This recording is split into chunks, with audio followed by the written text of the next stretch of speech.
अस्सलामुअलैकुम of camera stories के एक न्यू एपिसोड के साथ मैं हूं Mazhar Malik. Thank you so much and love you so much. अब सबके प्यार भरे फीडबैक का आप लोग कहानियाँ भेजते हैं, मैं उनको अपने लफ्ज़ों में ढाल के कोशिश करता हूं कि ऐसा समा बांध सकूं कि आप उस लम्हे को, उस कहानी के दौरान अपने आप को ना सिर्फ उन किरदारों के बीच में पाएँ बल्कि आपका वक्त अच्छा गुजरे।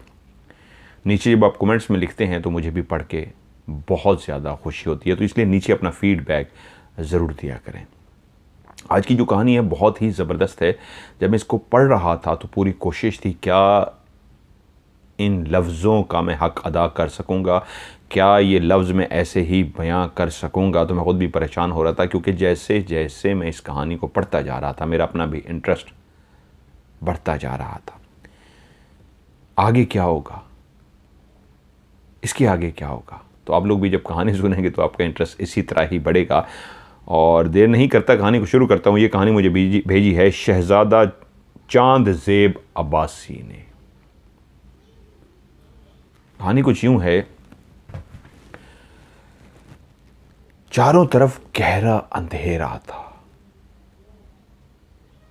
एक सुरंग टाइप सी थी, ऐसे गोल सी सुरंग सी जिसके अंदर वो भागता जा रहा था। गहरा अंधेरा होने के बावजूद उसको सब कुछ क्लियर नजर आ रहा था। सबसे बढ़ के आगे चलती हुई एक लड़की, उस लड़की और उसके बीच में 15 से 20 कदम का फासला था। ये गहरी सुरंग थी, क्या थी वो नहीं जानता था, लेकिन उसको अपने पांव कदम रखते हुए जो एक पाँव के नीचे छपक छपक पानी की आवाज़ आ रही थी, तो आवाज़ इस अंदाज में गूंज रही थी जिससे उसको अंदाज़ा था वो किसी सुरंग में है। उस लड़की तक पहुंचना चाहता था। एक एहसास था कि और कोई नहीं सिवाय एक लड़की के जो आगे आगे है। वो उसके करीब भाग के पहुंच रहा था, लेकिन जूं जूं वो आगे भागता जा रहा था लड़की उतने ही फासले पे आगे मौजूद होती। वो फासला कम करके मज़ीद उसके करीब जाने की कोशिश करता, फासला फिर भी उतना ही होता। वो उन 15 से 20 कदम को तय करना चाह रहा था, हर दफ़ा तेज़ी से भागता, पहले से भी ज़्यादा तेज़ी से, फासला उतना ही रहता। मैं इस लड़की के करीब क्यों नहीं पहुंच पा रहा? ये 15 से 20 कदम के ही तो फासले पे है, तो मैं इसके करीब क्यों नहीं जा रहा? कौन है ये? आखिर वो बोल पड़ा, कौन हो तुम?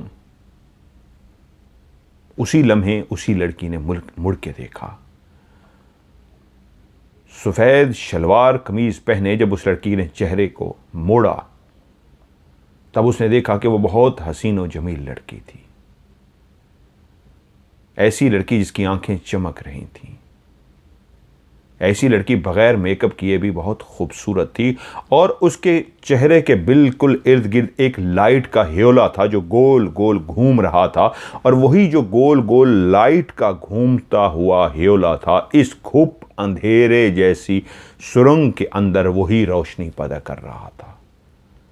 तभी जब वो मुड़ी, उसने उसकी तरफ देखा, वो उसके हसीन चेहरे को भी देख पाया, और तभी उसने देखा कि जो इस सुरंग में गहरा अंधेरा होने के बावजूद मैं इस लड़की को देख पा रहा हूं, इसके चेहरे के गिर्द घूमता हुआ सफेद ह्योला है, लाइट रोशनी का ह्योला।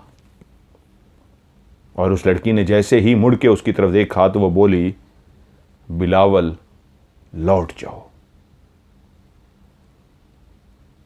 और जिस अंदाज में लड़की ने देखा था वापस आगे की तरफ देखा और चलना शुरू हो गई। और उसी तरह भागते भागते उसको ठोकर लगी, वो नीचे गिर पड़ा और उसको कोई होश ना रहा। वो बेहोश हो चुका था। जब उसने अपनी आंखें खोली और पलकों को आहिस्ता आहिस्ता खोलना शुरू किया तो तब उसकी आंखों ने देखना शुरू किया वो एक सफेद बिस्तर पर लेटा है। सामने का मंजर और आहिस्ता आहिस्ता क्लियर हो रहा था, क्योंकि गिर के बेहोश हुआ था तो होश में आ रहा था। तो उसका मंजर आंखों के सामने आने लगा कि सामने बिल्कुल उसके ऊपर एक नर्स झुकी हुई थी और वो बोली, डॉक्टर साहब मरीज को होश आ रहा है, इसने अपनी पलकें झपकाई हैं, बल्कि अब तो इसने अपनी आंखें खोल दी हैं। तभी उसको अंदाज़ा हुआ कि वो जो लेटा हुआ है, ये कोई अस्पताल का कमरा है। उसके चेहरे पे शदीद चोटें थीं, जिस पे उसको अंदाज़ा हुआ कि उसका सर पट्टियों में लिपटा हुआ है। उसके जिस्म पे भी जगह जगह चोटें आई थीं, जगह जगह पे पट्टियों से जिस्म को बांधा हुआ था। उसको ऑक्सीजन लगी हुई थी। उसी वक्त लड़की के कहने पे जो डॉक्टर उस कमरे में मौजूद था तेज़ी से उसकी तरफ मुड़ा और कहा, मिस्टर बिलावल, शुक्र है खुदा का आप होश में आ गए, क्योंकि आपको सर पे इतनी गहरी चोटें लगी थीं कि आपका होश में आना नामुमकिन था। लेकिन ये भी किसी मौजज़े से कम नहीं कि आप, अल्लाह का शुक्र है, होश में आ गए हैं। अगर आप होश में ना आते तो फिर शायद ये बुरा होता। लेकिन आपकी तकलीफ़ से मुझे लग रहा है, क्या आपको सर में शदीद दर्द है? वो जिसने अभी आंखें खोली थी देख पाया था कमरे में नर्स, एक डॉक्टर और वार्ड बॉय मौजूद है। तभी उसने आंखों से इस अंदाज में सर हिलाया जैसे कह रहा है, हाँ, मेरे सर में अभी भी शदीद दर्द है। चोटें इतनी ज़्यादा उसको लगी थीं कि अभी भी दर्द हो रहा था। तो डॉक्टर ने कहा, परेशान मत हों, आप आराम से सो जाइए। नर्स, इंजेक्शन लाइए। ये किस तरह का इंजेक्शन था कि डॉक्टर ने उठाया, वो जो ड्रिप उसको लगी हुई थी, उस ड्रिप के अंदर उसने इंजेक्शन को लगा दिया। इंजेक्शन के लगते ही वो दोबारा से गहरी नींद सो गया। जब दोबारा उसने आंखें खोली तो उसी ही बिस्तर पर मौजूद था। नर्स थी, डॉक्टर नहीं था, वार्ड बॉय भी मौजूद था। तभी नर्स ने कहा, बिलाल साहब, आपको अब कैसी तबीयत महसूस हो रही है? अब उसको लगा कि उसके सर के अंदर जो पहले शदीद दर्द था, अब उसके सर में उतना दर्द नहीं है। तो वो बोला, नहीं, अब ज़्यादा दर्द नहीं हो रहा। उसने कहा, क्योंकि आप काफ़ी देर सो चुके हैं। डॉक्टर ने आपको गहरा इंजेक्शन लगा दिया था ताकि आप सोए रहें, होश में आप आ गए थे, लेकिन आपको सुला इस दिया गया था, इसलिए आपको सुलाने का इंजेक्शन दिया गया ताकि आपको तकलीफ़ का एहसास ना रहे। उस वक्त आपको सर में तकलीफ़ थी, अब आपका सर भी काफ़ी हद तक बेहतर है। 1 से 2 दिन आप इसी तरह ICU में रहेंगे, आपको ऑक्सीजन लगी रहेगी। जैसे ही तबीयत के अंदर आपकी बेहतरी आएगी, आपको कमरे में शिफ्ट कर दिया जाएगा। आप किसी से मिलना चाहेंगे? नर्स ने ये जुमला बोला और साथ ही वो जो वार्ड बॉय लड़का खड़ा था उसको इशारा किया, तो उस कमरे के सामने जो पर्दा था उसने हटा दिया। पर्दा जैसे ही हटाया तो एक हसीनो जमील लड़की पर्दे के सामने उसको नजर आई। ये कोई और नहीं, लाइबा थी। टिकटिकी बांधे, अपने शौहर को पट्टियों में लिपटे, मुंह पे मास्क लगे, ICU के कमरे के बाहर खड़ी वो देख रही थी। और जब शौहर को देखा, उसको होश आ चुका है, उसने आंखें खोली हैं और उसने अपनी गर्दन घुमाई है उसी खिड़की की तरफ देखने के लिए जिस खिड़की में उसकी बीवी लाइबा खड़ी थी। खुशी से उसकी आंखों से आंसू बहना शुरू हो गए। वो कब से अपने शौहर की होश में आने की दुआएं कर रही थी। शौहर को इस तरह होश में आता देख के अपनी आंखों की उन आंसुओं पे वो जब्त ना कर सकी। तभी उस नर्स ने उसको चुपके से इशारा किया कि रोना नहीं है, आंसू पूंछ लो। और जल्दी जल्दी वो अपने आंसू पूछने लगी और उसको मुस्कुरा के देखती रही। उसको अंदाज़ा था कि वो मज़ीद जब्त नहीं कर पाएगी इन आंसुओं से, इसलिए खिड़की से पीछे हट गई। तभी नर्स ने पर्दा आगे कर दिया और कहा, कोई बात नहीं, अब 1 से 2 दिन के अंदर अंदर ही आप अपनी इस प्यारी सी बीवी से मिल सकेंगे। अब आपको परेशान होने की ज़रूरत नहीं है, अब बिल्कुल आप ठीक हैं। कैसा महसूस कर रहे हैं? उसने कहा, मैं बहुत हद तक बेहतर महसूस कर रहा हूँ। वो नर्स बहुत अच्छी थी, उसके साथ बातें करती रही, गपशप करती रही और सारा दिन उसके साथ ICU के उस कमरे में मौजूद रही। मजाक के मूड में उसने कहा, आप जैसी नर्स हों तो फिर तो हर कोई ICU में आना चाहेगा। तो वो मुस्कराई और कहा, बहुत शरारती हैं, लेकिन मुझे पता है आप अपनी बीवी से बहुत प्यार करते हैं। थोड़ी देर के बाद उस नर्स ने कहा, अब मेरी छुट्टी का टाइम हो गया है, रात को एक और नर्स आपके कमरे में मौजूद होगी, सुबह मैं आपके पास पहुंच जाऊंगी। आपका नाम क्या है सिस्टर? रुबीना।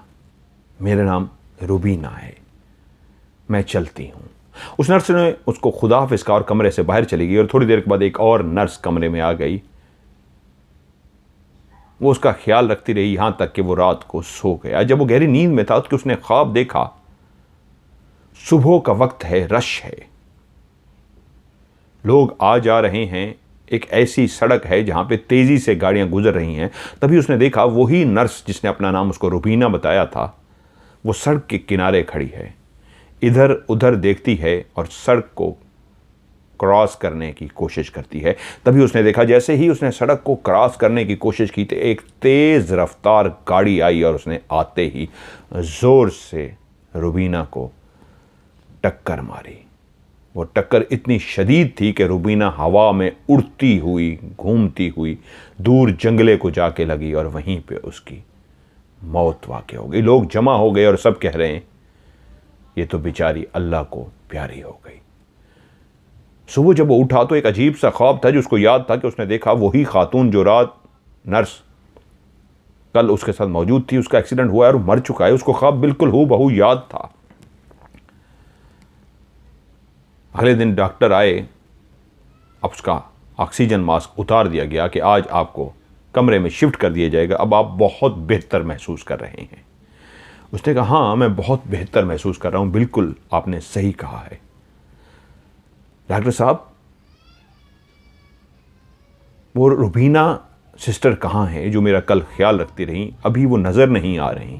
वो बेचैन था, उसको अपना वो ख्वाब याद था। तभी डॉक्टर ने कहा रुबीना बहुत अच्छी नर्स थी, वो सबका बहुत ज़्यादा ख्याल रखती थी। आप नहीं, आपसे पहले भी जितने आज तक पेशेंट आए हैं उनके साथ इस तरह का बर्ताव रखती थी कि सब उसकी हुस्न इखलाक से, उसके प्यार से, उसकी केयर करने से इम्प्रेस हो जाते थे। उसका बहुत ख्याल रखते थे, उसका पूछते थे।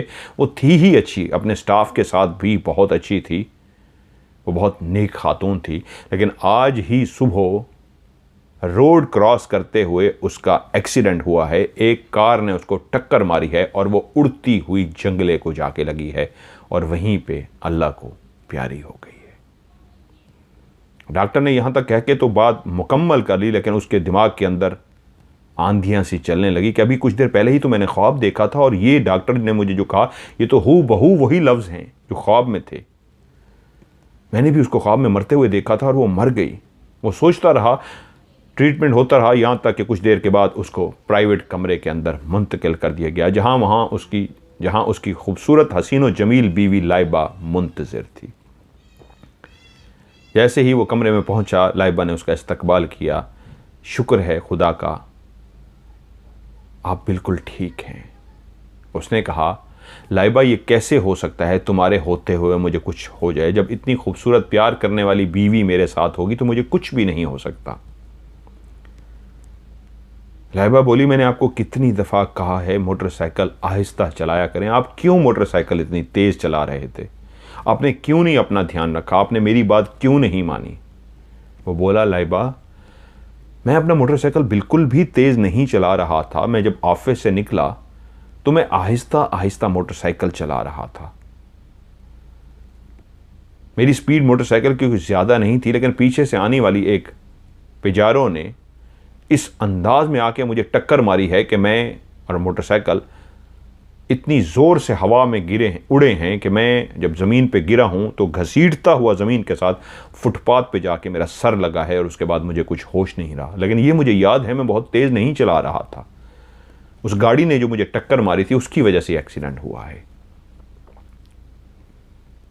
और उसी लम्हे लाइबा अपने शौहर के बालों में उंगलियां फेरना शुरू हो गई और उन यादों में चली गई कि किस तरह 15 दिन पहले लाइबा और बिलावल की शादी हुई थी। लाइबा और बिलावल दोनों कज़न थे। कमाल अहमद और सजावल दोनों आपस में भाई थे। ये दोनों भाई बहुत ही दरमियाने ख़ानदान से थे, ना बहुत ज़्यादा अमीर थे ना बहुत ज़्यादा गरीब थे, मिडिल क्लास फैमिली से ताल्लुक़ रखते थे। और उन्हीं के बेटों में से कमाल अहमद का बेटा बिलावल था और सजावल के 2 बच्चे थे, बड़ा बेटा यासिर और उससे छोटी 2 साल छोटी लाइबा। ये दोनों आपस में कज़न थे। लाइबा और बिलावल एक दूसरे को बचपन से ही पसंद करते थे, यहां तक कि दोनों भाइयों की भी ख्वाहिश पैदा हुई कि बच्चे एक दूसरे को पसंद करते हैं, क्यों ना हम इनकी आपस में मंगनी कर दें। लड़कपन में ही लाइबा और बिलावल की मंगनी कर दी गई, लेकिन वक्त ने ऐसा पलटा खाया, लाइबा का वालिद सजावल आहिस्ता आहिस्ता अमीर होता गया, ऐसा अमीर होता गया, ऐसी दौलत घर पे निछावर हुई कि उसका ताल्लुक एलीट क्लास ख़ानदान में होने लगा। अमीर ख़ानदानों में उसका उठना बैठना हुआ, क्योंकि अब वो बहुत अमीर हो चुके थे। वहीं पे कमाल अहमद को इस बात का डर था कि भाई अब बहुत अमीर हो गया है। उसने ख़ानदान के लोगों के साथ मिलना जुलना भी बहुत कम कर दिया, यहाँ तक कि वो अपने भाई, सगे भाई कमाल अहमद से भी बहुत कम मेल जोल रखता था। तो कमाल अहमद को डर था कि कहीं वो इस मंगनी को ना तोड़ दे। और वक्त ऐसा आया कि जिस भाई का फ़ोन नहीं आता था, उसने मोबाइल पे कॉल की। कमाल अहमद ने नंबर देखा, भाई का, सजावल की कॉल आ रही थी। उसने उठाई तो भाई ने आगे से कहा, मुझे अफसोस के साथ आपको ये कहना पड़ रहा है, मैं उस मंगनी को तोड़ रहा हूं जो लड़कपन में बेवकूफ़ी में की गई थी। आज लाइबा का स्टेटस कुछ और है। इस शहर के जो रईस हैं, वहीं पे उनके बेटा इदरीस, उसके साथ मैं अपनी बेटी की मंगनी और शादी करने जा रहा हूं। तो आज जो बिलावल के साथ रिश्ता है, मंगनी है, मैं उसको तोड़ रहा हूं। आप मेरे भाई हैं, मैं माजरत ख्वाह भी हूं दिल से आपसे, मुझे इस बात का अफसोस है, लेकिन अब बिलावल का ऐसा स्टेटस नहीं कि लाइबा उसके साथ रह रहे। उसके साथ ही उन्होंने फ़ोन बंद कर दिया। और ये खबर जब बिलावल को पहुंची तो उन्होंने बाप को बताया कि आप जाके चचा को ये बताइए ज़रूर कि जिस लड़के से वो शादी करने जा रहे हैं, जिसका नाम रईस, बाप का बेटा इदरीस है, वो कुछ अच्छा लड़का नहीं है। उसके तो किस्से हर जगह पे मशहूर हैं। वो अपने बदमाश किस्म के दोस्तों के साथ फिरता है, दौलत ने उसको बिगाड़ के रख दिया है, लड़कियों से दोस्तियां रखता है, यहाँ तक के लड़कियों को उठाकर ले जाता है और उनकी इज्जतें लूटता है। वो अच्छे किरदार का मालिक नहीं है। दौलत देखकर उन्होंने रिश्ता तो तय कर दिया, वहाँ पर शादी करने जा रहे हैं, लेकिन वो ये नहीं सोच रहे लाइबा को दोज़ख में धकेलने जा रहे हैं। कमाल अहमद ने भाई सजावल को फ़ोन करके ये बातें समझाने की कोशिश की, तो उसने कहा, अब आपका इस मामले से कोई ताल्लुक़ नहीं, इदरीस के अंदर कोई भी ऐसी बात नहीं है। ये सारी बातें बिलावल ने अपनी तरफ से उस पर इल्ज़ाम लगाया है। बहरहाल आपका अब इस मामले से कोई ताल्लुक़ नहीं। भाई ने फ़ोन बंद कर दिया। नफ्सियात पढ़ रही थी लाइबा, वो स्टूडेंट थी, लेकिन जब उसको पता लगा कि बाप ने यह फैसला कर लिया है, शादी कहीं और होने लगी है, तो उसने बिलावल से रब्ता किया और कहा, बिलावल मैं तुमसे बहुत प्यार करती हूँ। और बिलावल ने कहा, मैं भी तुम्हारे बगैर ज़िंदा नहीं रह सकता, सोच भी नहीं सकता। तो लाइबा ने कहा, क्या चाहते हो? उसने कहा, सिर्फ और सिर्फ तुम्हें। उसने कहा, पापा नहीं मानेंगे। उसने कहा, मैं सब कुछ करने को तैयार हूँ, अगर तुम मेरा साथ दो तो हम दोनों घर से भाग जाते हैं, शादी कर लेते हैं और अपनी नई ज़िंदगी शुरू करते हैं। लाइबा ने कहा, हाँ, मुझे तुम्हारे साथ ही ज़िंदगी गुजारनी है, किसी और के साथ नहीं। और मुझे पता है पापा ये बात नहीं मानेंगे, कल मैं तुम्हारा इंतज़ार करूँगी, आ जाना।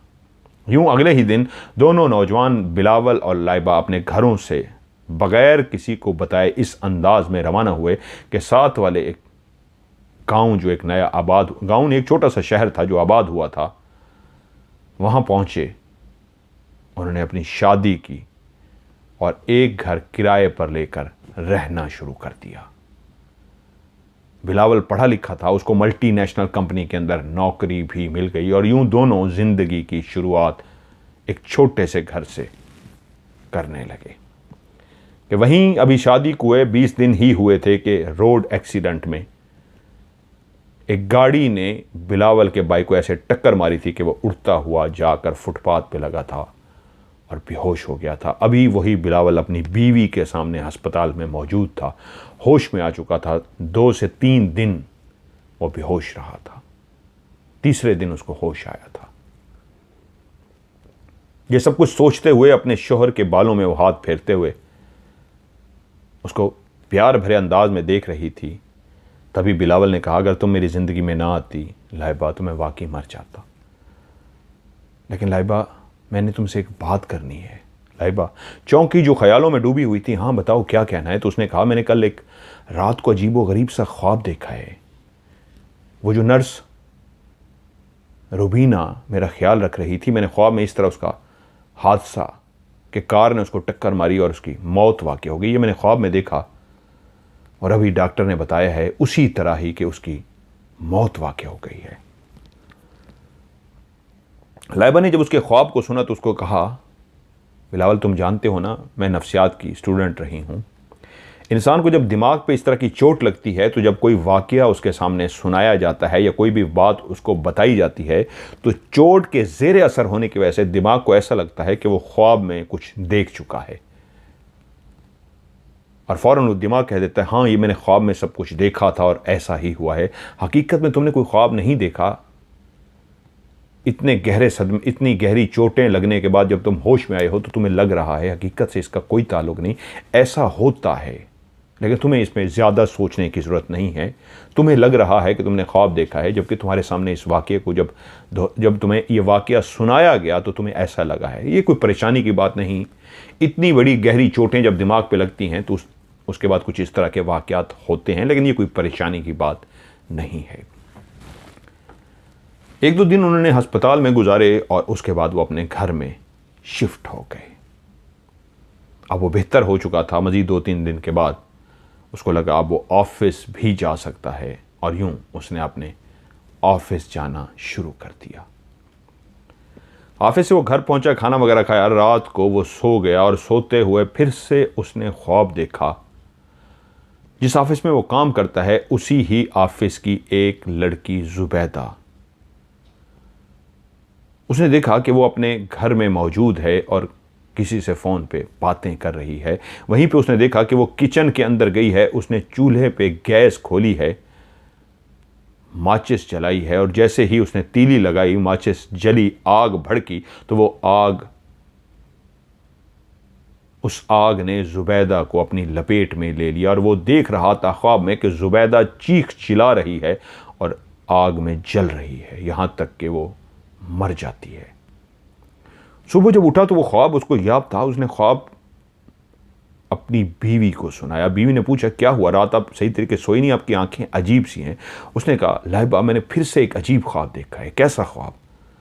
मैंने ऑफिस की कुलीग जुबैदा को गैस से जलते हुए देखा है। जब उसने तीली लगाई तो वो गैस लीक हो रही थी और उसके वजूद को आग लग गई और वो जलकर मर गई। ये बहुत खौफनाक था। लाइबा ने कहा, बिलावल रिलैक्स, मुझे पता है आपके ऊपर जो गुजरी है, जितना खौफनाक आपका हादसा एक्सीडेंट हुआ है, उसके बाद मैं आपको पहले भी एक्सप्लेन कर चुकी हूँ। इस तरह के ख्यालात दिमाग में आते हैं, आपको सोचने की ज़रूरत नहीं है। आप ऐसी बातों को ज़्यादा मत सोचें, प्लीज़ रिलैक्स करें अपने आप को। कुछ देर वो बैठ के बातें करते रहे और फिर वो अपने ऑफिस रवाना हो गया। इसके बावजूद उसको बीवी ने कहा था कि आपको दिमाग पे ज़्यादा ज़ोर नहीं देना। फिर भी वो मुसलसल सोचता रहा कि मुझे ऑफिस जाके जुबैदा से बात करनी चाहिए। जुबैदा एक बहुत ही बोल्ड किस्म की लड़की थी, बहुत ही मॉडर्न किस्म की लड़की। दफ्तर में मशहूर था कि उसके कई लड़कों के साथ चक्कर चल रहे हैं, उसने दोस्त बनाए हुए हैं। उसको तोहफे लेना लड़कों से बहुत अच्छा लगता है। उसकी एक दोस्त जो किसी अस्पताल में नर्स थी, वो उसके फ्लैट में उसके साथ रह रही थी, यहाँ पे नौकरी भी करती थी। आए दिन लोग उसको नए लड़के के साथ घूमते फिरते देखते थे। बिलावल ने अभी ज्वाइन किया था, वो बिलावल को भी इस अंदाज में देख रही थी जैसे बिलावल पे डोरे डालने की कोशिश कर रही हो। और जब बिलावल ने उसे कहा, जुबैदा मैंने तुमसे कुछ बात करनी है, तो उसका चेहरा इस अंदाज में खिला उठा जैसे शिकार खुद चल के शिकारी के पास आ गया। वो भी उससे तोहफे लेना चाहती थी, वो भी उसको भी अपना दोस्त बनाना चाहती थी। बड़ी अदा से उसके साथ चलती हुई कैंटीन में जाके बैठी और बोली, हाँ बोलो बिलावल, क्या कहना चाहते हो? उसकी आंखें इस अदा में थीं जैसे कोई लड़का और लड़की एक दूसरे को देख के पसंद करते हैं और एक दूसरे से मोहब्बत का इजहार करना चाहते हैं। बिलावल वो सब उसकी अदाएं देख रहा था, लेकिन उसके दिमाग में वो सारी बातें चल रही थीं जो वो उसको बताना चाहता था। उसने कहा, ज़ुबैदा, मैंने एक बहुत बुरा ख्वाब देखा है।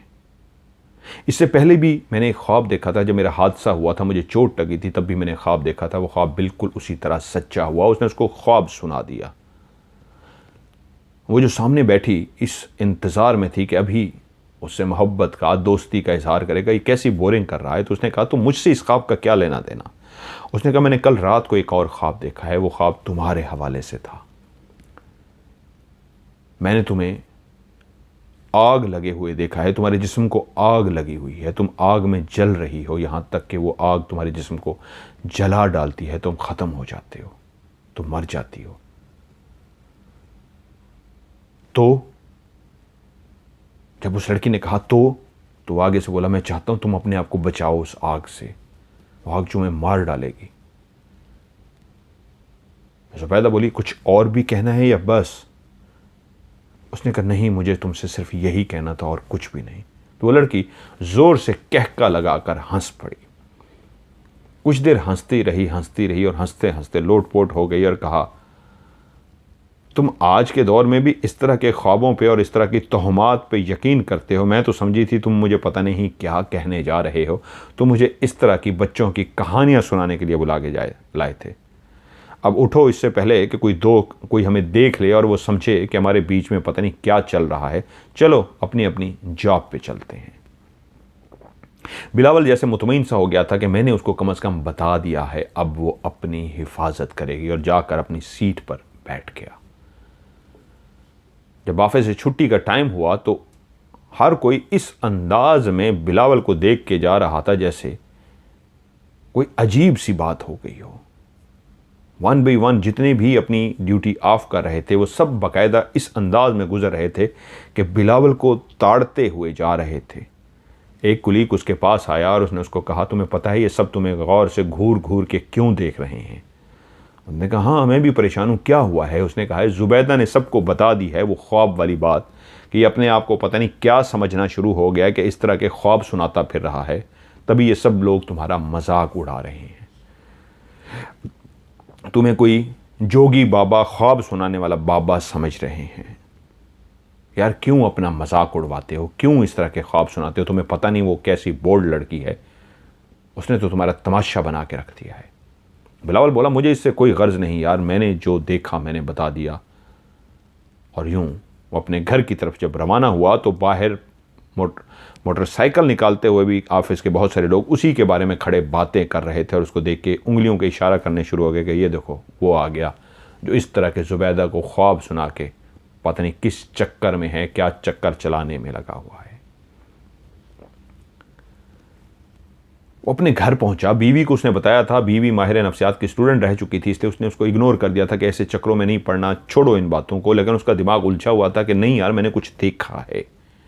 ऐसा कैसे हो सकता है? पहले मैंने ख्वाब देखा नर्स हादसे में मरी और वाकई सचमुच में मर गई। अब मैं ज़ुबैदा को देखा है, मैं चाहता हूं ज़ुबैदा बच जाए, लेकिन कोई मेरी बात को सीरियस ही नहीं ले रहा।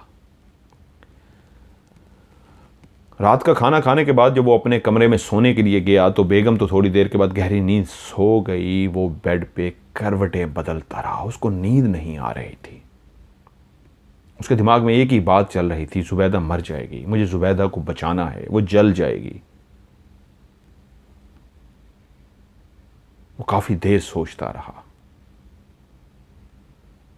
तकरीबन ये रात के 12:30 या 1 बजे का टाइम था कि वो उठकर टेरेस पे आकर खड़ा हो गया। तभी उसने देखा एक लड़की उसके गेट की तरफ मुंह करके, कमर करके खड़ी है। रात के 1 बजे के करीब एक लड़की अकेली उसके घर की तरफ कमर करके खड़ी है। जैसे उसने उस लड़की की तरफ देखा तो वो हैरान हुआ कि ये लड़की कौन है और रात के इस पहर यहां पे क्या कर रही है। तभी उसने आवाज दी, कौन हो तुम और यहां क्या कर रही हो रात के इस पहर? जैसे ही उसने ये आवाज दी तो वो लड़की उसी लम्हे उसकी तरफ मुड़ी, और लड़की जब उसकी तरफ मुड़ी तो उसके दिमाग को एकदम याद आ गया कि मैं इस लड़की को कहीं देखा है, मैं इसको पहचानता हूं। और जब उसने अपने दिमाग पे जोर डाला तो उसको याद आ गया वो एक सुरंग में था। जब वो बेहोश था तो उसने वहीं सुरंग में एक लड़की को आगे चलते हुए देखा था, जिसके चेहरे के इर्द गिर्द रोशनी का एक ह्योला था जो उस खूब अंधेरे में रोशनी पैदा कर रहा था। वो हसीनो जमील लड़की उसने देखी थी। तभी जब उसने उस लड़की से पूछा कौन हो और यहाँ पे क्या कर रही हो रात के इस पहर, और वो लड़की मुड़ी तो बिल्कुल उसी अंदाज में मुड़ी जिस तरह उसने उसको गहरी नींद में टर्मिनल में देखा था। ये वही लड़की थी, वही ख्वाब वाली लड़की। वो बेहोशी के हालत में जो वो देख रहा था उस लड़की को, वो उसके करीब पहुंचने की कोशिश करता था, वो दूर हो जाती थी। ये और करीब होता, वो दूर हो जाती थी। तभी उसने कहा था बिलावल। वो इसका नाम भी जानती थी। और जैसे ही उसके दिमाग को वो सब याद आ गया, ये लड़की तो वही है जिसको मैंने देखा था, वही चेहरा, वही हसीन लड़की। और रात के इस पैर मेरे घर के बाहर कमर करके खड़ी है। मेरे पुकारने पे इसने मुड़ के देखा, उसी अंदाज में मुड़ के देखा कि वही लड़की है। तो एकदम नीचे की तरफ भागा कि मुझे इससे जाके बात करनी चाहिए। कौन हो? मैं तुम्हें देख चुका हूं, तुम्हें पहचानता हूं, और वैसे रात के इस पहर तुम यहां पे क्या कर रही है? वो भागता हुआ उस जगह पे पहुंचा जहां पे वो लड़की खड़ी थी, तो वहां पे नहीं थी। उसका वहम नहीं था। उसने उस लड़की को क्लियर यहां पे खड़े हुए देखा था। बिल्कुल वही लड़की थी। वो उससे बहुत कुछ पूछना चाहता था, लेकिन लड़की गायब हो चुकी थी। एकदम से उसके दिमाग में ख्याल आया, मैंने जुबैदा का ख्वाब देखा था, जुबैदा को कुछ ना हो, मुझे उसको बचाना चाहिए। जुबैदा मेरी बात को नहीं सुन रही, मेरी बीवी भी मेरी बात को नहीं सुन रही, मुझे जाना चाहिए उसको बचाने के लिए। और वो फ़ौरन अंदर दोबारा दाखिल हुआ, अपनी मोटरसाइकिल निकाल कर बाहर ले आया। बाहर उसने मोटरसाइकिल स्टार्ट की और जहां जुबैदा रहती थी उस तरफ रवाना हो गया। वो ये भी भूल गया कि वो जिस लिबास के अंदर है वो सोने वाला लिबास है। ऐसा लिबास अमूमन रात को सोने से पहले जो लोग पहनते हैं, कोई भी देख के अंदाज़ा लगा लेता है कि ये सोते से उठ के आया। एक अमूमन कोई भी शर्ट और ट्राउज़र पहन लेते हैं, एक स्लीपिंग सूट होता है प्रॉपर, जिस तरह ये सामने भी मेरा भी पड़ा है। वो स्लीपिंग सूट में बाइक चलाता हुआ जुबैदा के घर की तरफ रवाना हो गया। मुझे बचाना है जुबैदा को।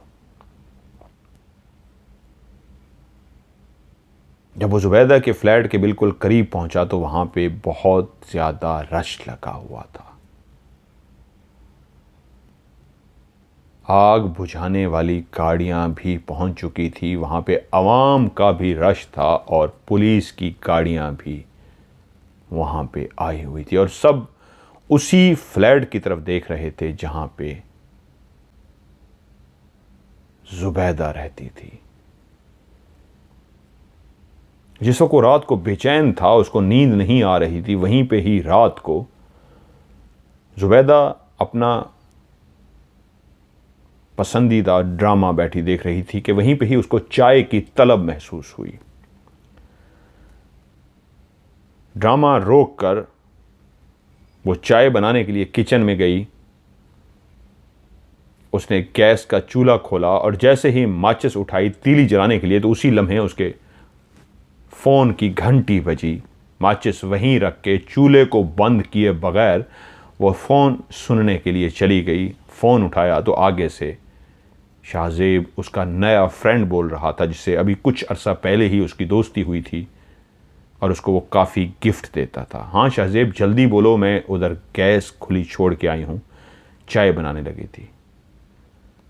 शाहजेब ने कहा तुम्हारी बड़ी याद आ रही है। उसने कहा हाँ हाँ मुझे पता है, तुम नॉटी बॉय हो। वो उससे इस तरह की कुछ बातें करना शुरू हो गई, मुझे तुमसे मिलना है, तुम्हें कोई गिफ्ट देना है, और बातें इस तरह लंबी से लंबी होती गई कि उसको टाइम का एहसास ही ना हुआ। आधे घंटे तक वो उससे बातें करती रही और बातों में वो लड़का उसको ऐसा घुमा फिरा रहा था, ऐसी बातें कर रहा था, वो भी उसको फंसाने के लिए ऐसी बातें कर रही थी कि दोनों आधा घंटा इस अंदाज में बातें करते रहे कि उसके दिमाग से ही निकल गया कि वो गैस खुली छोड़ के आई है। तो उसने कहा ओके सुबह मिलते हैं। यूं तय हो गया कि सुबह कल वो मिलेंगे। जब फ़ोन की घंटी बजी तो उसने कहा तुम्हें मना किया था रात को फ़ोन मत करना। लड़का बोला मुझे पता है, तुमने मुझे बताया था, तुम्हारी जो कोलीग जिसके घर में तुम रहती हो, जिसके फ्लैट में रहती हो, आज उसकी नाइट शिफ्ट है, तो मुझे पता है आज तुम अकेली हो, मैं आज ही तुमसे मिलना चाह रहा हूँ। तो जुबैदा बोली, नहीं मैं आज नहीं मिल सकती, कल हम मिलेंगे। इसी तरह वो आधा घंटा बातें करते रहे और उसको भूल गया चूल्हा बंद नहीं हुआ, खुला हुआ है। फ़ोन पे खुदा हाफिज करके कल की प्लानिंग करते हुए जो वो बातें कर चुका था और जो वो गिफ्ट देने की बात उसको कर चुका था कि ऐसा बड़ा सरप्राइज़ दूंगा कि तुम हैरान हो जाओगी, उस तोहफे के दिमाग में लहराते हुए वो चलती हुई जब अंदर पहुंची तो वो भूल गई कि चूल्हा खुला हुआ है, हर तरफ गैस है। और उसने जैसे ही तीली जलाई, एक शोला सा पूरे घर को अपनी लपेट में ले गया और वहीं पे खड़ी जुबैदा आग की लपेट में थी। चीखती चिल्लाती चीखो पुकार करती जुबैदा आग लगी इधर से उधर गिर रही थी, यहां तक के वो खिड़की के पास पहुंची। घर की लाइट जा चुकी थी आग की वजह से। खिड़की के पास जाके पहुंची और इस अंदाज में गिरी जमीन पे कि उठ ही ना सकी। और जब बिलावल वहां पे पहुंचा तो पुलिस, लोगों का रश और फायर ब्रिगेड आग बुझाने में मसरूफ थी। तभी आगे बढ़ के उसने एक बंदे से पूछा, क्या हुआ है?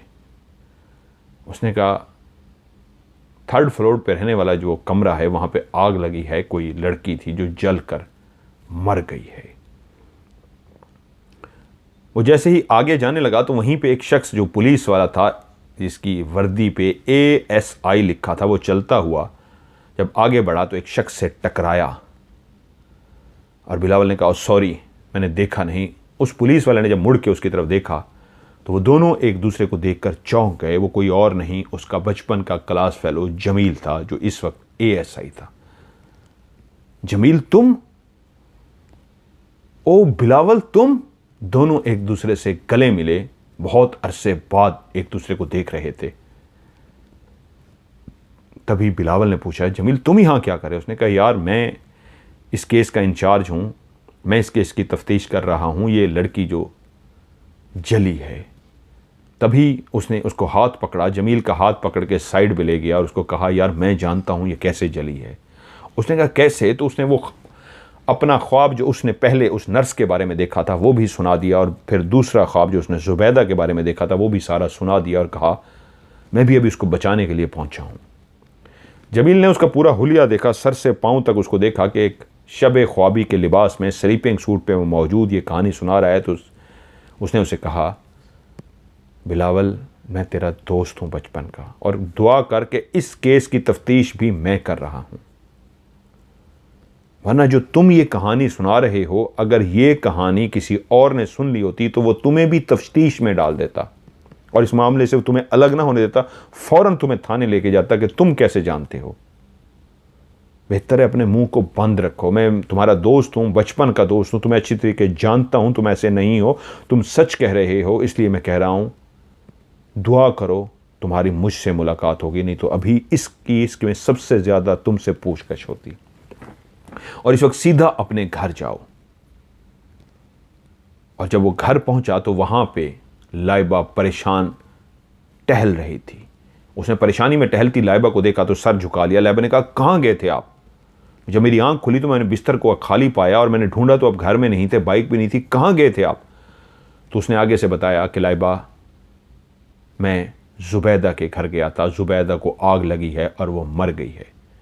लाइबा ने अपना सर पकड़ लिया, आपको क्या हो गया है? रातों को उठ के आप इस तरह जा रहे हैं, ये सब कुछ कर रहे हैं, मुझे समझ नहीं आ रही आप किस तरफ चल पड़े हैं। रात का इस तरह आपका जाना, इस अंदाज में जाना, ये क्या हो गया है? और ऊपर से आप मुझे बता रहे हैं आप बाहर निकले हैं, टेरेस में खड़े थे, किसी लड़की को देखा था, वो लड़की आपकी तरफ जब देखा आप उसको पहले देख चुके हैं, फिर आप ये क्या कहानी है जो आप बिलावल मुझे समझा रहे हैं? मेरा दिमाग फट जाएगा, मैं नहीं इस तरह की किस्से कहानियां सुनना चाहती। अब आप मुझसे एक प्रॉमिस कीजिए, क्या आप मुझसे प्यार करते हैं? बिलावल बोला, हाँ लाइबा मैं तुमसे बहुत ज़्यादा प्यार करता हूँ। अगर आपको मुझसे प्यार है तो सुबह उठते ही ऑफिस से छुट्टी के बाद आप स्कैट्रेस्ट के पास जाएंगे, आप डॉक्टर के पास जाएंगे, माहिर नफ्सियात के पास जाएंगे और उसको सारी अपनी कंडीशन बताएंगे, ये ठीक नहीं है जो आपके साथ हो रहा है, प्लीज़ मेरी आपसे रिक्वेस्ट है, आपने कल ही कल जाना है। उसने अपनी बीवी से वादा किया, ठीक है, और सुबह जब ऑफिस पहुंचा तो ऑफिस में भी वो खबर सबको पहुंच चुकी थी। अब ऑफिस वाले कुछ लोग तो ये कह रहे थे कि ये सारी गेम बिलावल ने खेली है। अपने आप को सच्चा बनाने के लिए उसने पहले झूठा ख्वाब घड़ा और जुबैदा को ख्वाब सुना दिया, और उसके बाद खुद से ही उसके घर को आग लगा के अपने ख्वाब को सच्चा बनाने की कोशिश की है। इस केस में इसका भी हाथ लगता है। और कुछ लोग खामोश थे, वो कह रहे थे अल्लाह बेहतर जाने यार ये क्या हुआ है, वो बेचारी बस फौत हो गई, हमें इस बात का दुख है। बिलाल खुद परेशान था कि लोग उसको मुजरिम कसूरवार समझ रहे थे कि उसने ये सारी गेम खेल के अपने ख्वाब को सच्चा करने के लिए सब कुछ ड्रामा घड़ा है। जब ऑफिस की छुट्टी हुई उसने कहा मुझे वाकई माहिर नफ्सियात के पास जानी चाहिए, और वहीं से वो सीधा एक माहिर नफ्सियात के पास पहुंचा। उसको सारे ख्वाब सारी बातें जब बता दी तो वो उसका चेकअप करता रहा, और सारे ख्वाब सुनने के बाद कहा, मिस्टर बिलाल, बहुत दफ़ा ऐसा होता है कि चोट लगने के बाद इंसान को ऐसा महसूस होता है कि वो पहले देख चुका है, ख्वाब देखा है। और कुछ कंडीशन में ऐसा भी होता है कि कोई नादीदा ताकत, ऐसी नज़र ना आने वाली मखलूक भी उसको वक्त से पहले ऐसे चीज़ें बता रही होती है। बिलाल ने कहा जैसे कि, उसने कहा जैसे कि कोई एलियन, जैसे कोई ऐसी मखलूक जिसका वजूद तो हो वो नज़र ना आती। उसने कहा क्या मतलब, कौन सी वजूद? उसने कहा जैसे जिन, भूत, हमजाद, रूहें। उसने कहा आप तो मुझे मज़ीद उलझा रहे हैं। उसने कहा हाँ, मुझे इसको बाकायदा से स्टडी करना पड़ेगा। कुछ ख्वाब जो आपको पहले से आ रहे हैं, क्या कहीं से आपको कोई पैगाम मिल रहा है, कहीं से सिग्नल आपका माइंड सोते हुए वसूल कर रहा है, किसी और सयारे से, एलियन से, जिन भूत से, रूहों से, कहाँ से, ये मुझे देखना पड़ेगा। लेकिन कुछ अर्सा आपको दवाइयाँ इस्तेमाल करनी होगी। माहिर नफ्सियात जो था उसको ये शो करवाना चाह रहा था कि मैं तुम्हें समझ गया हूँ, हाँ हाँ तुम सच्चे हो, तुम्हारे ख्वाब सच्चे हैं। वो नहीं चाहता था उसको उसी तरह जवाब दे जिस तरह बाकी उसको जवाब दे रहे थे कि नहीं नहीं ये सब वहम है, झूठ है। वो उसको रिलैक्स करने के लिए इस तरह की बातें कर रहा था, यहाँ तक कि उसने उसको कुछ दवाइयाँ लिख के दी कि ये दवाइयाँ कुछ अरसे तक आप खाते रहिए और मेरे पास आइए, बेहतरी होगी। घर पहुँचा, लहबा परेशान बैठी थी। लहबा को देखते उसने कहा लहबा परेशान मत हो, मैं अभी माहिर नफ्सियात से हो के आया हूँ। उन्हें मुझे कुछ दवाइयाँ लिख के दी हैं और उन्होंने मुझे बताया है हो सकता है कि कोई गैबी ताकत, ना नज़र आने वाली ताकत मुझे ये पैगाम दे रही है और ये सारा कुछ बता रही है। बहरहाल कुछ अरसे तक मैं ये गोलियां खाता हूं, देखते हैं क्या होता है। ऑफिस वाले भी उस बात को भूल गए। पुलिस ने अपनी तफ्तीश की, उसका कोई हाथ नहीं था। वक्त गुजरा, कुछ दिनों के बाद फिर से उसने ख्वाब देखा। उसने ख्वाब में देखा कि उसकी बीवी लाइबा उसके साथ लड़ रही है और लड़ते लड़ते उसे कह रही है कि ठीक है मैं ये घर छोड़ के जा रही हूँ, आज के बाद मैं इस घर में नहीं आऊँगी। इतनी ज़्यादा उससे लड़ रही है कि लड़ते लड़ते उसने धमकी दी और उसके बाद वाकई उसने घर छोड़ दिया और वो घर छोड़कर चली गई। सुबह उठ के वो परेशान हो गया। कुछ दिनों तक वो बिल्कुल गहरी नींद सोया था, बिल्कुल ठीक था, उसका रिलैक्स था, लाइबा भी खुश थी। लेकिन आज जब उसको सुबह सुबह परेशान देखा तो कहा क्या हुआ? कहा लाइबा मैंने बहुत खौफनाक ख्वाब देखा है। क्या? और उसने ख्वाब सुना दिया कि तुम मुझसे लड़ कर जा रही हो, तुम मुझसे लड़ रही हो, लड़ते लड़ते तुम मुझे छोड़ गई हो। लाइबा हंसना शुरू हो गई और कहा मेरे भोले मियाँ मैं आपसे क्यों लड़ूंगी, और ये आपने कैसे सोच लिया कि मैं आपको छोड़ के जाऊंगी? मैंने आपके लिए घर छोड़ा, माँ बाप को छोड़ा, सबको छोड़ दिया, आपसे इतना प्यार करती हूँ और आपको लगता है मैं आपको छोड़ के चली जाऊंगी?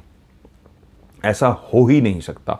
कभी भी मत सोचिएगा अपने दिमाग में मैं आपको छोड़ के जाऊंगी, ऐसा कभी नहीं हो सकता। इन ख्यालों को निकाल दीजिए अपने दिमाग से। इतने दिन तक आप बिल्कुल रिलैक्स रहे, फिर आपने ख्वाब देख लिया कि मैं आपको छोड़ के जाऊंगी। कैसा बच्चों वाला ख्वाब देखा है, मैं कभी भी आपको छोड़ के नहीं जाने लगी। रिलैक्स, नाश्ता कीजिए, ऑफिस जाइए।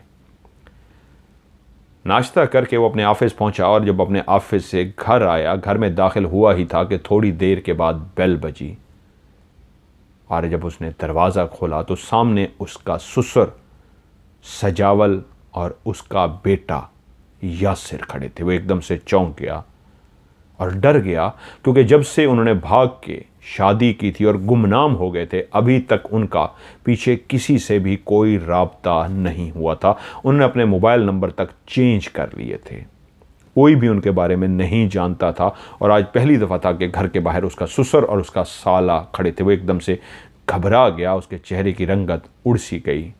क्या होगा कि तभी सजावल, उसका जो चचा भी था और अब उसका ससुर था, आगे बढ़ा। उसने बिलावल को गले लगा लिया। जब उसने उसको गले मिलने के बाद छोड़ा तो यासिर आगे बढ़ा, उसने भी बिलावल को गले लगा दिया, जो इस बात का इजहार था वो लड़ने नहीं मिलने आए हैं। तो चचा और ससुर बोला कि अंदर नहीं बुलाओगे? उसने कहा आइए आइए प्लीज़ प्लीज़ अंदर आइए। जब वो अंदर लेके गया तो बाप ने बेटी को देखा तो भागकर बेटी को गले लगाया। भाई भी अपनी बहन से मिलके बहुत खुश हुआ। उन्होंने कहा बेटा जो भी हुआ सो हो गया, हमने तो अपनी तरफ से कुछ सोचा था, लेकिन तुम दोनों एक दूसरे से बहुत प्यार करते थे और तुम्हें हमारी वजह से घर छोड़ना पड़ा। हम उसके लिए शर्मिंदा हैं, लेकिन हम अब तुम्हारी इस शादी को कबूल करते हैं। हमें पता चल चुका है कि तुम दोनों की शादी हो गई है और तुम दोनों मियाँ बीवी हो। आज से हम दिल से इस रिश्ते को कबूल करते हैं। और फिर वो बैठे गपशप करते रहे, हंसी मजाक होती रही।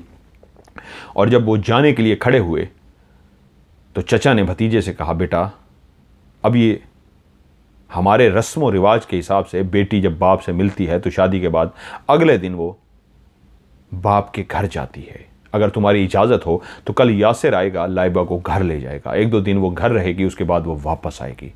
क्या हम इसको अपने घर लेके जा सकते हैं? उसने कहा बिल्कुल बिल्कुल चचा, आप क्यों नहीं लेके जा सकते? आप बिल्कुल लेके जा सकते हैं। यूं वो खुदा हाफिज करके चले गए और जैसे भी रवाना हुए तो बीवी बाहों में गले में बाहें डालकर बोली, अब क्या कहते हैं आप?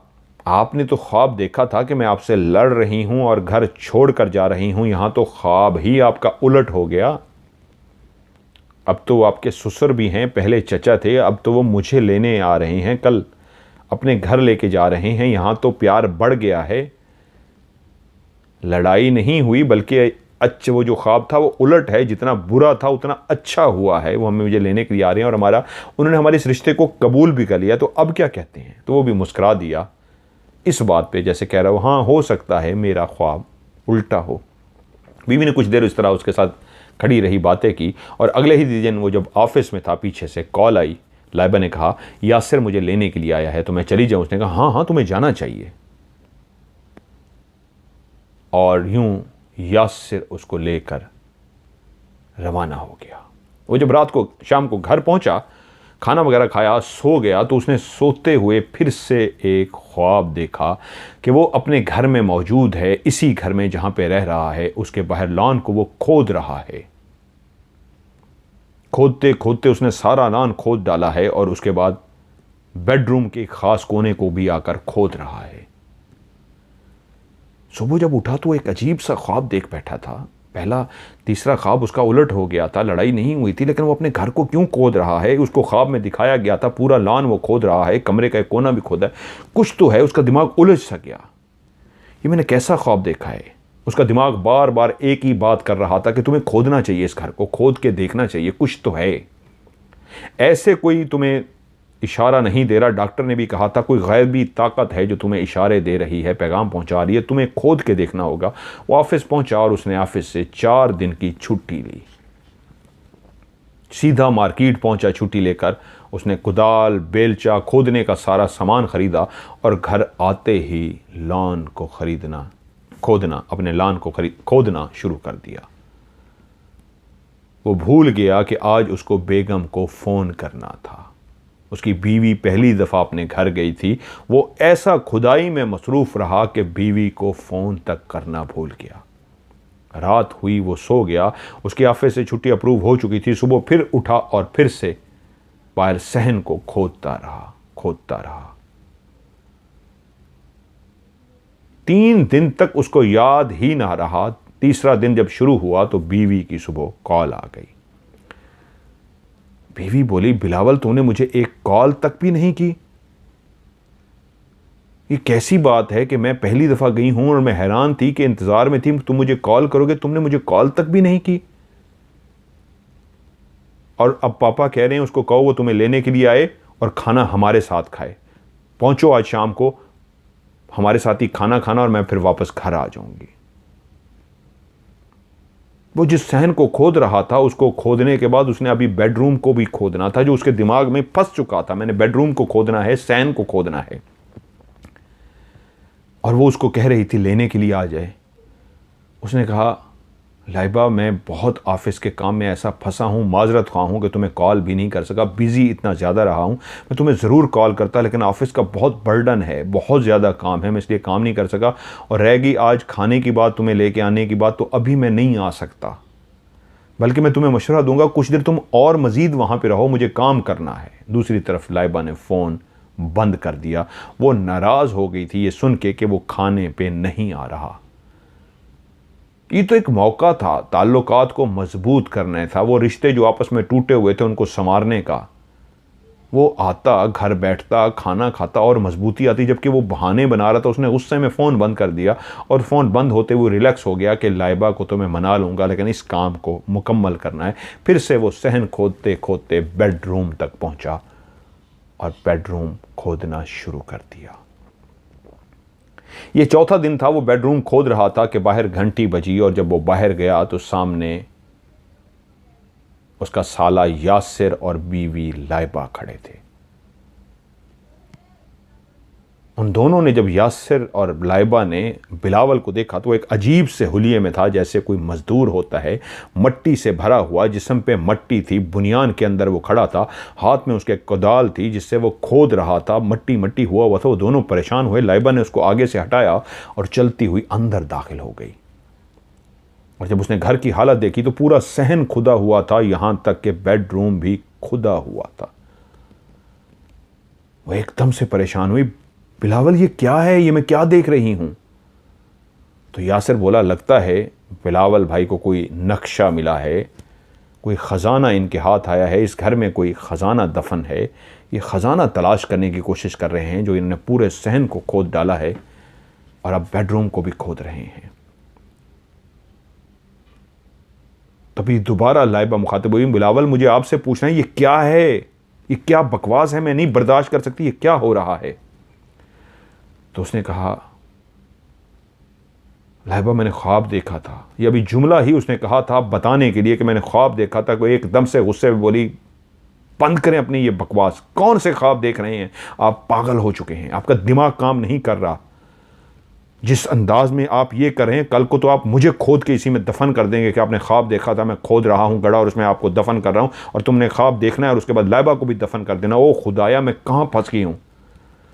चलो यासिर हमें वापस चलना है। लाइबा मेरी बात तो सुनो, नहीं सुननी तुम्हारी बात। मैं इस घर को देख के डर गई हूं, मुझे नहीं रहना इस घर में, मैं पागल हो जाऊंगी, मुझे कुछ समझ नहीं आ रहा ये क्या हो रहा है। और वो लड़ना शुरू हो गई। ऐसी लड़ी, एक बात भी बिलावल की नहीं सुनी और गुस्से से लड़ती लड़ती गाड़ी में बैठी रवाना हो गई। तभी उसको लगा कि वो जो उसने ख्वाब देखा था, लाइबा उससे लड़ रही है और लड़ते लड़ते घर रवाना हो गई है।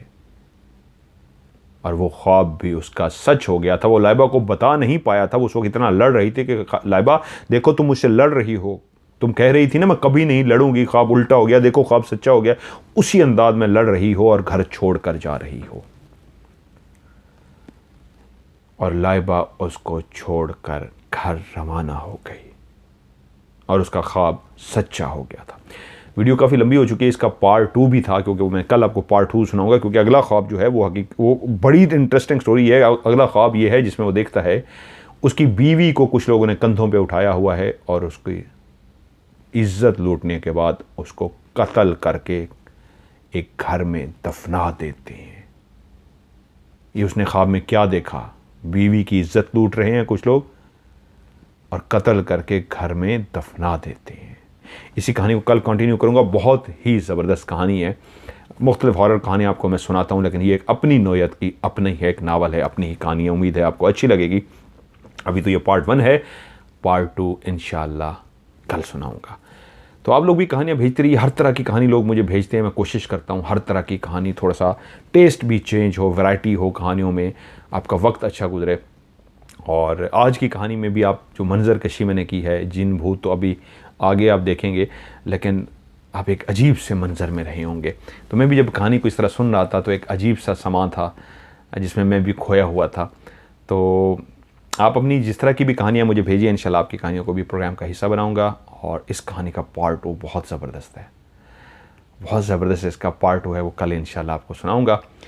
तो आज बस यही आखिरी लफ्ज़ जो हमेशा बोलता हूँ नए आने वालों के लिए, अगर कोई मुझे कहानी भेजना चाहे, मेरा व्हाट्सएप का नंबर है, पाकिस्तान का कोड है 92009316655500। मैं रिपीट करता हूँ 00923136655500।